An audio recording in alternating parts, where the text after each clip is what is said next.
अब जाइए और 12 बजे से पहले मेरे केबिन में कोई ना आए, आप भी नहीं। Tanvi, okay sir. वो बाहर चली गई। उसने बाहर जाकर चैन की सांस ली और अपने डेस्क पर जाकर काम करने लग गई। ऋषभ उसे कैमरा में देखते हुए बड़बड़ाया, तुमने मेरे काम को मना करके ठीक नहीं किया। Now you will be have to pay for it. उसने अपनी आंखें बंद की और चेयर पर अपना सिर टिकाकर मंद मंद मुस्कुराने लगा। तन्वी बाहर चली गई। उसने बाहर जाकर चैन की सांस ली और अपने डेस्क पर जाकर काम करने लग गई। ऋषभ उसे कैमरा में देखते हुए बड़बड़ाया, तुमने मेरे काम को मना करके ठीक नहीं किया। Now you will have to pay for it. उसने आंखें बंद की और चेयर पर अपना सिर टिकाकर मुस्कुराने लगा। मेरा मकसद अब तुम्हें तुम्हारी जगह दिखाना है और वो मैं दिखाकर रहूंगा। 1-2 दिन तो सब ठीक रहा। ऋषभ तन्वी के साथ काफी शांत था। तन्वी इस बात पर हैरान थी कि अब तक कुछ हुआ क्यों नहीं। नीमा और अविनाश लंच पर हंस रहे थे। तन्वी उन दोनों को देखते हुए बोली, क्या तुम लोग हंस क्यों रहे हो? नीमा हंसते हुए बोली, तो तुमने सर के कुत्ते, मेरा मतलब कि टाइगर को नहीं घुमाया? तन्वी ने उसे घूरते हुए देखा और धीरे से खुसफुसाते हुए बोली, क्या मैं पागल दिखती हूँ या मेरी शक्ल पर बेवकूफ लिखा है कि सर जो काम कहेंगे वो मैं करूंगी? अविनाश ने नीमा की तरफ देखते हुए बोला, वैसे कुछ भी कहो, ये है बोल्ड। नीमा, हाँ यार, मेरी तो हिम्मत नहीं है कि मैं उन्हें किसी काम के लिए मना भी कर पाऊं।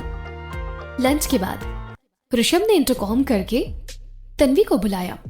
तन्वी ने अपना नोटपैड उठाया और उसके केबिन को नॉक किया। कम इन। तन्वी अंदर पहुंची तो उसने देखा कि ऋषभ लैपटॉप पर कुछ काम कर रहा था। उससे बिना देखे ही वो बोला, तन्वी, कल रात में होटल प्लाजा में एक मीटिंग है जिसमें शायद 10 लोग आएंगे और आपको उनके लिए वहां डिनर और टेबल का पूरा अरेंजमेंट करना है। होटल का नाम सुनकर वो घबरा गई। ऋषभ मुस्कुराते हुए बोला, फिक्र मत कीजिए, इस बार आपको टाइगर को घुमाने के लिए नहीं कहूंगा। तन्वी ने घूर कर ऋषभ को देखा। ऋषभ ने उसकी तरफ नहीं देखा, लेकिन वो अच्छी तरह से जानता था कि वो उसे देख रहे थे। अब आप जाइए और हाँ, मुझे अरेंजमेंट्स बहुत अच्छे चाहिए। मेनू और हर चीज बहुत ध्यान से चुनिएगा। जी सर। यू मे गो। तन्वी ने बाहर आकर होटल प्लाजा में फोन किया। Hotel plaza, may I help you?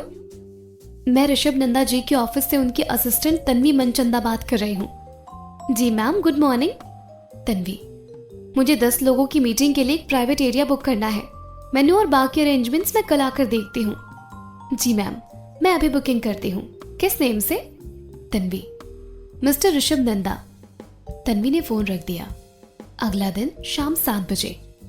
अगले दिन उसने अपने वार्डरोब से एक खूबसूरत फ्लोरल ड्रेस निकाली जो उसके हिसाब से काफी महंगी थी।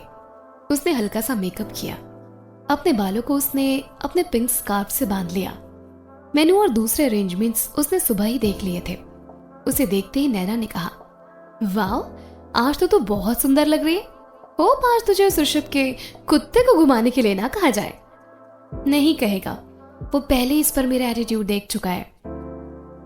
नैना हंसने लग गई और बोली, वैसे आज तक उसे ऐसे जवाब में किसी ने मना नहीं किया होगा।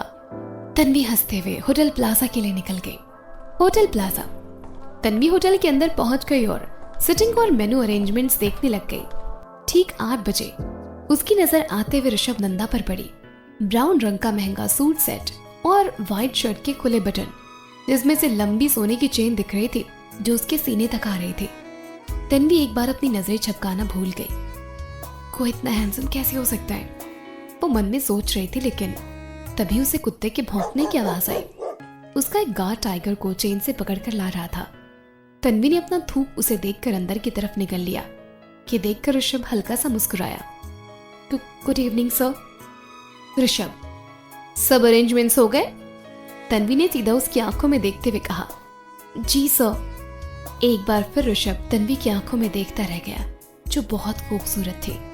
उस पर उसकी चेहरे की मासूमियत। दूसरे ही पल वो उसे बोला, आप मीटिंग की सब प्रोसीडिंग्स को इस रिकॉर्डर में रिकॉर्ड कर दीजिएगा। उसने एक रिकॉर्डर उसे दे दिया। कुछ देर में मीटिंग स्टार्ट हो गई। तन्वी होटल स्टाफ को डिनर सर्व करने के निर्देश दे रही थी। मीटिंग शुरू होते ही तन्वी ने अपना रिकॉर्डर स्टार्ट कर दिया। डिनर शुरू हुआ और तन्वी उसमें हर बात का ध्यान रख रही थी। इसी में उसके बालों से स्कार्फ निकलकर गिर गया। ऋषभ ने उसके स्कार्फ पर नजर डाली और उस स्कार्फ को उठाकर अपनी जेब में फोल्ड करके रख लिया। तन्वी के खुले बाल लहरा रहे थे। कभी कभी उसकी लट्टें मुंह पर आ जाती। उसने इधर उधर देखा लेकिन उसे अपना स्कार्फ नहीं दिखा। और मेरा स्कार्फ कहाँ चला गया? तभी अचानक टाइगर गार्ड की पकड़ से छूट गया और वो तन्वी की तरफ लपका। उसने तन्वी की ड्रेस पकड़ ली और जबड़े से उसे फाड़ने लगा। तन्वी बुरी तरह से घबरा गई और जमीन पर गिर पड़ी। बचाओ, बचाओ! तन्वी चिल्लाई। ये देखते ऋषभ चिल्लाया, ओह शिट! उसने भागकर टाइगर को पकड़ लिया और उसे तन्वी के ऊपर से खड़ा किया। क्या है ये? अगर इसे संभाल नहीं सकते थे तो साथ में क्यों आए? ऋषभ ने अपने गार्ड पर चिल्लाया। Sorry sir. गार्ड उसी टाइम टाइगर को बाहर ले गया। ऋषभ ने अपना हाथ तन्वी की तरफ बढ़ाया। तन्वी ने धीरे से अपना हाथ उसके हाथों में दिया और खड़ी हो गई। ऋषभ ने देखा कि तन्वी का ड्रेस काफी फट चुका था। उसने अपना पर्स निकाला और उसमें से 2000 के नोट तन्वी की तरफ बढ़ा दिए। ये क्या है सर? आपकी ड्रेस मेरे टाइगर की वजह से फटी है, तो इन रुपयों से आप अपने लिए एक नई ड्रेस खरीद लीजिएगा। तन्वी उसकी ये बात सुनकर हैरान हो गई। कोई इतना बेदिल कैसे हो सकता है? मेरी हालत इसे दिखाई नहीं दे रही। बस जेब से रुपए निकाल के दो, काम खत्म। तन्वी ने उसकी कोई बात का जवाब नहीं दिया और ना ही उससे रुपए लिए। सर, क्या मैं घर जा सकती हूँ? तन्वी ने अपना पर्स उठाया और होटल से बाहर निकल गई। क्या नया मोड़ लेने वाली है कहानी, ये जानने के लिए सुनते रहिए सौदा प्यार का, सिर्फ और सिर्फ MVF प्लेयर पर।